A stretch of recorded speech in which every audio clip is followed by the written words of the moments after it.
ఇంట్లో చిన్న పిల్లలున్న ప్రతి ఒక్కళ్ళకి ఈ వీడియోని షేర్ చేయాలి. మాక్సిమం షేర్స్ చేయండి. మాక్సిమం కామెంట్స్ రాయండి. అలాగే మీ చుట్టుపక్కల ఉన్న వాళ్ళకి గూడా వీలైతే చెప్పండి. రీసెంట్‌గా తెలంగాణ గవర్నమెంట్ ఒక కోల్డ్ సిరప్, చిన్న పిల్లలు తాగే కోల్డ్ సిరప్‌ని బ్యాన్ చేసింది. ఇక్కడ మీరు అఫీషియల్ తెలంగాణ డీసీఏ వెబ్‌సైట్‌లో, డ్రగ్స్ కంట్రోల్ అడ్మినిస్ట్రేషన్ వెబ్‌సైట్‌లో క్లియర్‌గా మనకి స్క్రోల్ అవుతూ ఉంటుంది. అండ్ అక్కడ అఫీషియల్ స్టేట్మెంట్ కూడా ఇచ్చారు. ఇక్కడ మీరు లెటర్ కూడా చూస్తున్నారు. ఇది అఫీషియల్‌గా తెలంగాణ గవర్నమెంట్ షేర్ చేసిన ఇన్ఫర్మేషన్ అనమాట. సో ఆల్మండ్ సిరప్ అని పిల్లల కోసం జనరల్‌గా కాఫ్ సిరప్ లాగా వాడుతుంటారు. ఇట్స్ మీకు తెలిసే ఉంటది. చాలామంది చిన్న పిల్లల ఇళ్లలో లెవోసిట్రిజిన్, మోంటెలికాస్ట్ కాంబినేషన్‌లో ఉన్న కోల్డ్ కాఫ్ సిరప్స్‌లు ఉంటాయి. గుర్తున్నాయి కదా! సో దాంట్లో వన్ ఆఫ్ ది సిరప్స్ అనమాట ఇది. ఆల్మండ్ సిరప్ అనేది. దీంట్లో యాక్చువల్‌గా ఇథిలిన్ గ్లైకాల్ రీసెంట్‌గా మీకు ఒక 2-3 మంత్స్ బ్యాక్ కూడా ఇలాంటి ఇష్యూ ఒకటి జరిగింది.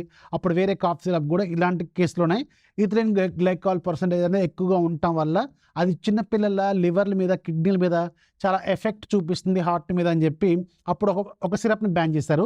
సేమ్ సిట్యుయేషన్ ఇప్పుడు ఈ సిరప్‌ని కూడా బ్యాన్ చేయడానికి కారణం అనమాట. జనరల్‌గా మీరు ఇంట్లో చిన్న పిల్లలకి అర్థమవుతుంది.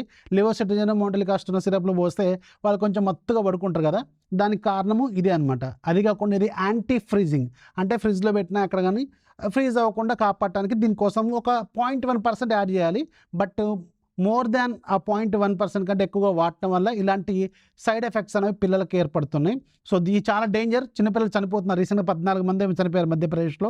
దాని గురించే తెలంగాణ గవర్నమెంట్ ఇప్పుడు ఇంకొక కొత్త సిరప్‌ని బ్యాన్ చేసింది. ఒకవేళ మీకు ఈ ఇంట్లో ఈ సిరప్ ఏమైనా ఉంటే అర్జెంట్‌గా దీన్ని పడేయండి. ఇన్ఫర్మేషన్ ఖచ్చితంగా మీ ఫ్రెండ్స్‌కి, ఫ్యామిలీ మెంబర్స్‌కి అందరికీ షేర్ చేయాలి. గుర్తుపెట్టుకోండి, చాలా మంచి ఇన్ఫర్మేషన్. నచ్చితే లైక్ చేయండి, ఫాలో చేయడం మాత్రం మర్చిపోవద్దు.